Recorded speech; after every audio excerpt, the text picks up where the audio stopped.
सबके शासनकर्ता प्रभु हैं, इन प्रभु का आश्रय ले लो, बेपरवाह हो जाओ।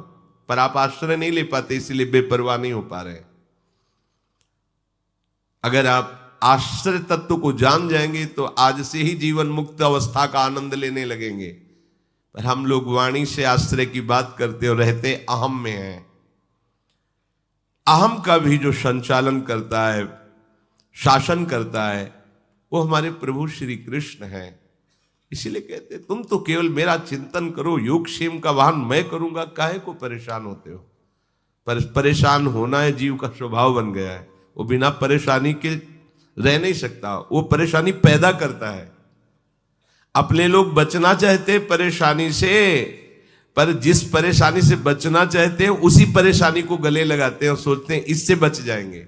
रुपया हो जाए तो परेशानी से बच जाएंगे, हमारा सम्मान होने लगे तो परेशानी से बच जाएंगे, लोग हमें जानने लगे तो परेशानी से। ये सब परेशानी पैदा कर रहे हो, यही तो परेशानी है। भगवान मिल जाए तो परेशानी से बच जाओ, ये कहां कोई जान पा रहा है। माया मिल जाए तो हम परेशानी से बच जाए, प्रॉब्लम ही प्रॉब्लम। चाहे जिधर देख लो सब समस्या ही समस्या। भगवान के बिना समस्या का समाधान नहीं होना। हमारी समस्याओं का समाधान एकमात्र प्रभु श्री हरि से ही होगा। जब हम जानते हैं कि हमारे अहम पर, मन पर, इंद्रियों पर एकमात्र शासन भगवान का है, तो हम काहे को अहंकार करें कि हम ठीक कर लेंगे। ऐसे हो जाओ तो सीधे उनका शासन चलेगा और उनके शासन का परिणाम होगा शास्त्र सम्मत जीवन। शास्त्र के विरुद्ध आचरण नहीं रह जाएगा। जब अहम का शासन होता है तो नाना प्रकार के पापाचरण होते हैं, और जब भगवान का शासन स्वीकार हो जाता है तो निष्पाप और महात्मा हो जाता है, चाहे गृहस्थ में हो चाहे विरक्त में हो। ये ध्यान रखना चाहिए। सब ईश्वरों के भी ईश्वर, सबको प्रकाश देने वाले सर्व सामर्थ्यशाली हमारे आराध्य देव हैं। बस तभी तो गोस्वामी जी ने बहुत विचार करके लिखा है, हौ हार्यो करि जतन विविध विधि अतिशय प्रबल अजय, तुलसीदास बस होए तबहि जब प्रभु पेरक बरजय। वो डांट दे तो अभी ठीक हो जाए, तो क्या करें, हार जाओ और प्रभु की शरण में हो जाओ। पर ये नाटक हारने का करता है, असली में नहीं हारता है, इसलिए प्रभु भी मुस्कुराते रहते हैं। आगे तो प्रभु के सामने कहेगा मैं हार गया, और पीछे कहेगा मैं देख लूंगा, अभी कुछ बकाया है। जब तक थोड़ा अहंकार बकाया है तब तक इनका प्रभाव नहीं समझ में आता प्रभु का। जहां अहंकार खत्म हुआ वहीं प्रभु का अवतार हो जाएगा आपके जीवन में। प्रभु आपके हृदय में प्रकाशित हो जाएंगे। जैसे अहंकार रहित होकर के आश्रय अन्य बिल्कुल ना रह करके द्रौपदी ने पुकारा तो वस्त्रावतार हो गया, ऐसे ही आपके अंदर भाव का प्रादुर्भाव हो जाएगा। भगवान भाव स्वरूप से, वो बस लाडली जी को रिझा लिया, भाव आ गया तो भावोत्सवेन भजताम रस काम धेनुम। हमारी महारानी जी हम पर कृपालु हो जाएंगी, अपनी सेवा में हमें बुला लेंगी यदि हमारे अंदर भाव कौन है, यही प्रभु श्री कृष्ण ही है। ये भाव में है। ये चिदानंद भाव किसी साधना का फल नहीं है, ये प्रभु ही भाव स्वरूप से प्रकाशित हो जाते हैं। उसी भाव से लाडली जो रीझ जाती है, वो भाव भगवत स्वरूप है। हम क्यों परेशान हैं, बस प्रभु से बिलग हैं इसलिए परेशान। क्या परेशानी है, सही माने में देखो क्या परेशानी है। जब हमारे मालिक, हमारे स्वामी और हमारे ही नहीं समस्त जगत के शासक है, वो कह रहे हैं तुम चिंता मत करो। हमें चिंता नहीं करनी चाहिए, पर हम चिंता क्यों करते हैं, क्योंकि आश्रय अहम का है, मैं का है, प्रभु का नहीं है, इसीलिए ऐसा होता है। अणोरणीयान शम, प्रभु इतने छोटे हैं, इतने छोटे हैं कि सूक्ष्मदर्शी से भी नहीं देखे जा सकते। प्रभु को देखना तो बात, आज तक कोई भी वैज्ञानिक जीव को देख पाया है? कोई भी वैज्ञानिक, चलो जीव भी छोड़ो तो भगवान का दिव्य अंश मन को एक्सरा किया, देखो ये मन टहल रहा है, नहीं। नेत्र गोलक को तुम देख सकते हो, ऑपरेशन कर सकते हो, लेकिन नेत्रेंद्री का नहीं। मन के चिंतन स्वरूप परिणाम स्थिति को आप देख सकते हो कि ये डिप्रेशन में जा रहा है, ये आनंदित हो रहा है, ये शोकित हो रहा है, पर मन को नहीं। फिर अत्यंत सूक्ष्म भगवान को कैसे कोई देख सकता है? वो इतने छोटे हैं, इतने छोटे हैं कि उनसे छोटा कोई है ही नहीं। अणोरणीयांशम, बहुत सूक्ष्म है। इसीलिए उनके प्रेम को भी कहा गया है सूक्ष्म तरम। प्रेम तो प्रभु से भी सूक्ष्म है, तभी तो इन सूक्ष्म प्रभु को भी अपने अधीन किए हुए है। वो इतना सूक्ष्म है कि सूक्ष्म प्रभु को भी अधीन करके सामने प्रकाशित कर देता है, जिसे सूक्ष्म तत्व कहा गया। कोई नहीं देख सकता, कोई नहीं जान सकता, प्रेम उनको भी अधीन करे। सूक्ष्म तरम, ये सूक्ष्म है। अणोरणीयांशम, लेकिन प्रेम सूक्ष्म तरम, वो इनसे भी सूक्ष्म है, इसीलिए इनको भी अधीन कर लेता है। भगवान का एक नाम है भक्ताधीन। आया भक्ताधीन मनः पूज्यो भक्ता नाम अभयंकर। तो भक्ताधीन, भक्त के पास क्या होता है जिससे प्रभु अधीन हो जाते हैं? बोले प्रेम। प्रेम अधीन कर लेता है प्रभु को। श्री सूक्ष्मतरम, जो परमाणु कहा जाता है वो भी थोड़ा बड़ा है, उससे भी करोड़ों गुना छोटे सूक्ष्म प्रभु है। सूक्ष्म से, उनसे सूक्ष्म कोई है ही नहीं। अब इतने सूक्ष्म को ये मन बुद्धि कैसे पकड़ पाएंगे? इनकी तो क्षमता ही नहीं। ये सामने ही देख सकते हैं, लौट कर नहीं देख सकते मन बुद्धि। ये जहां प्रकाश पड़ रहा है माया को केवल इतनी गति है, लेकिन जो सबका परम प्रकाश है वही आके मन बुद्धि में स्फुरित हो जाता है। ये कृपा है उनकी। नहीं, अतर्क मन बुद्धि की तर्कना से परे है भगवत तत्व। मन बुद्धि तो प्रकृति के कार्य को देख सकते हैं, पर प्रकृति को नहीं पकड़ सकते। तो परमात्मा को कैसे पकड़ सकते हैं? प्रकृति के कार्य बाह्य बस। फिर परमात्मा के एक अंश से प्रकृति प्रकाशित है। जब प्रकृति को ही नहीं पकड़ सकते तो परमात्मा को कैसे पकड़ सकते हैं? आज तक किसी ने बताया हो कि ये माया है, हमने पकड़ लिया, माया को हमने पकड़ लिया। सब बोलते हैं माया ने हमें पकड़ लिया, लेकिन पूछो कौन, क्या है स्वरूप माया का, कहां पकड़े हैं? सब बोले माया, माया ग्रसित है इसीलिए ऐसा है। वो उसको बोल रहा है माया, और स्वयं माया ग्रसित है, और दोनों परिचय नहीं जानते कि माया किसे कहते हैं। प्रकृति को ही पकड़ पाना मन बुद्धि की बात नहीं, फिर परमात्मा को पकड़ लेना अत्यंत सूक्ष्म। सूक्ष्मता की अंतिम सीमा श्री कृष्ण है। देखो इसका मतलब क्या हुआ? हम कहीं भी होंगे वहां भी हमारे श्री कृष्ण है। कहीं भी होंगे, कितना निर्भय हो जाओगे जब आप श्री कृष्ण का बल हृदय में धारण करोगे। प्रभु अणोरणीयांशमा, तो महतो महीयान, इतने बड़े हैं, इतने बड़े हैं कि इनसे बड़ा कोई है ही नहीं। ये कितने आनंद की बात। हमारा आराध्य देव इतने बड़े हैं कि जैसे एक ये रोम है ना, रोम में एक जो एक बिंदु सा दिखाई देता है उसे रोमकूप कहते हैं। भगवान के एक रोमकूप में करोड़ों ब्रह्मांड ऐसे लगे रहते हैं। जैसे गूलर का पेड़ देखो ना, तो लाखों करोड़ों गूलर एक डाली में ऐसे छोटी छोटी लाल लाल, और उनके भीतर देखो तो ऐसे पंख वाले भुनगे होंगे छोटे छोटे। हम सब भुनगे की तरह एक एक ब्रह्मांड में है। भगवान के रोमकूप में करोड़ों ब्रह्मांड। ब्रह्मांड निकाया निर्मित माया रोम रोम प्रतिवेद कहे। ये करोड़ों ब्रह्मांड एक रोम को, इतने बड़े हैं भगवान हमारे। इतने छोटे कि उनसे छोटा कोई है, इतने बड़े कि उनसे बड़ा कोई है। मैं तो महीयान सर्वस्व धातारम। ओहो, अनंत कोटि ब्रह्मांडों को अपने में धारण करते हैं। दिखलावा ते माते अद्भुत रूप प्रचंड, रोम रोम प्रतिलागे कोटि कोटि ब्रह्मांड। ब्रह्मांड निकाया निर्मित माया, रोम रोम प्रतिवेद कहे।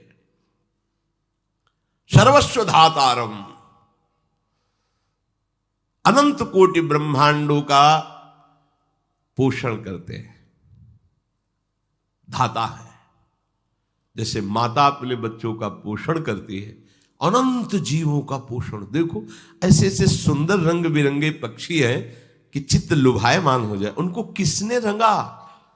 एक ही पक्षी के कई रंग शरीर में है। चोंच ऐसी तो यहां के बाल अलग, तो ऐसे अलग, कैसा सुंदर। और सबका भरण पोषण, सबका भरण पोषण अनंत जीवों का। ओहो धातारम। जब अनंत जीवों का कर रहे हैं तो आपका भी कर रहे हैं।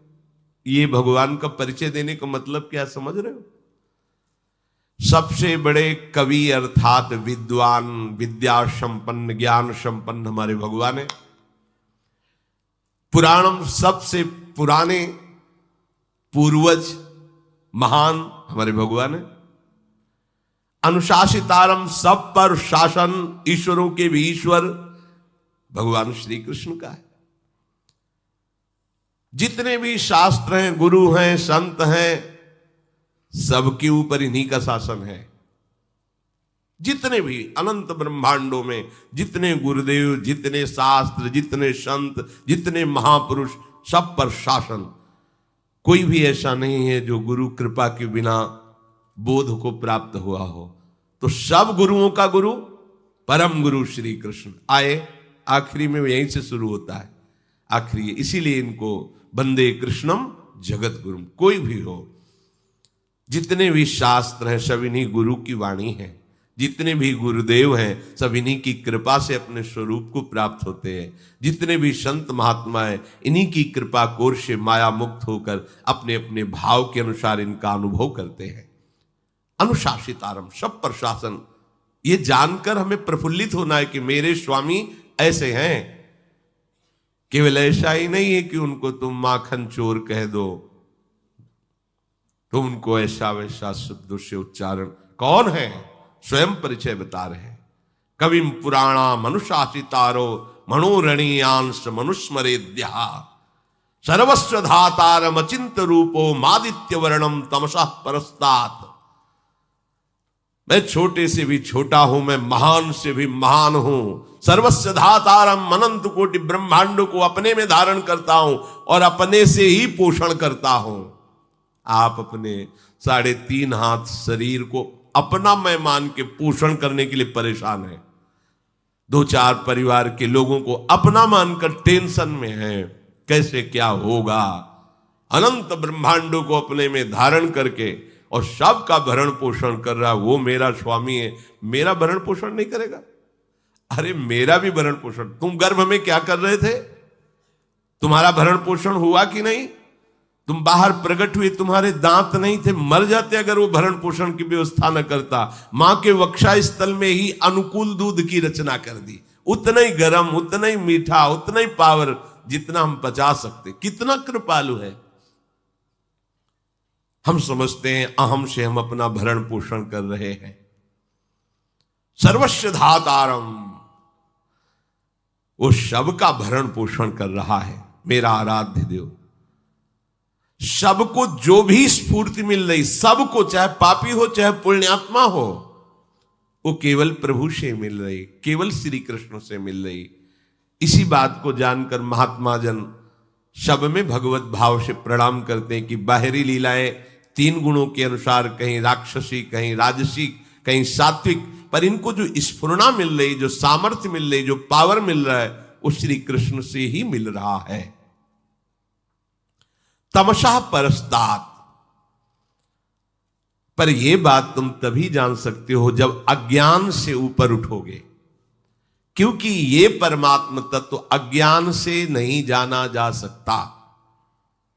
अज्ञान सीधा अर्थ देह भाव, यही अज्ञान है। फिर इसकी व्याख्या विस्तार से करते रहो। मूल अज्ञान का स्वरूप अपने स्वरूप का विस्मरण करके अपने को देह मानना है। बस इसी की परीक्षा कर लो कि आप अज्ञानी हो कि ज्ञानी हो। शरीर में ममता है, अहमता है, ये अज्ञान का लक्षण है। अज्ञान से युक्त हम परमात्मा को, प्रभु को नहीं जान सकते, क्योंकि अज्ञान से अत्यंत परे है, अज्ञान से सर्वथा रहित है। तमसः परस्तात्, तमसः अंधकार, अज्ञान अंधकार से वो परे है। लेस मात्र भी अज्ञान रहेगा तो आप प्रभु को नहीं जान पाएंगे। पूरा देहाभिमान, पूरी भोग वृत्तियां और ज्ञान विज्ञान का वर्णन प्रवचन कर सकते हैं, पर अनुभव नहीं हो सकता। जब तक देह भाव है तब तक ना शांत भाव है, न दास्य भाव है, न सख्य भाव है, न वात्सल्य भाव, न कांता भाव, न सहचरी भाव। वो देह भाव से विषयों का ही चिंतन करता रहेगा। देह भाव छूटा कि फिर उसकी योग्यता उसके भाव के अनुसार हो जाती है। आदित्य वर्णम,